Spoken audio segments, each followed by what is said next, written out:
maliliit, mabibilis, at kung hindi ka agad malilinisan ng kanilang pinamumugaran, napakabilis nitong makapagparami. Isa ito sa nakikitang dahilan ng City Health Service Office kaya tumaas ang kaso ng dengue sa lungsod. Mula sa 3,914 ng 2023, lumobo ito sa 9,688 dengue cases. At ngayong kasisimula ng 2025, nagkakaroon na rin ng paunti-unting kaso ng dengue. Meron na tayong clusters of barangay.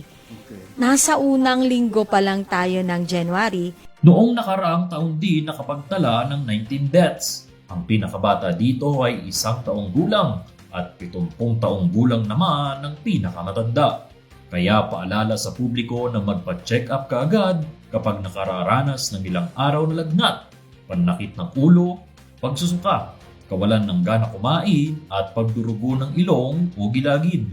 Ayon kay Dr. Donabel Panes, ang pinakakritikal sa dengue ay tuwing puhupa na ang lagnat. Pag bumaba na po ang fever, wag pong maging kampante. Ito po yung gusto kong i-remind sa public that in dengue, when your fever goes down and goes back to normal, that's the most critical period. This is the time that your body is really fighting. Ika nga, prevention is better than cure. Kaya naman ngayong 2025, atin nang ugaliing tanggalin o takpan ang mga maaaring pamugaran ng lamok upang mabawasan ang nabibiktima ng dengue.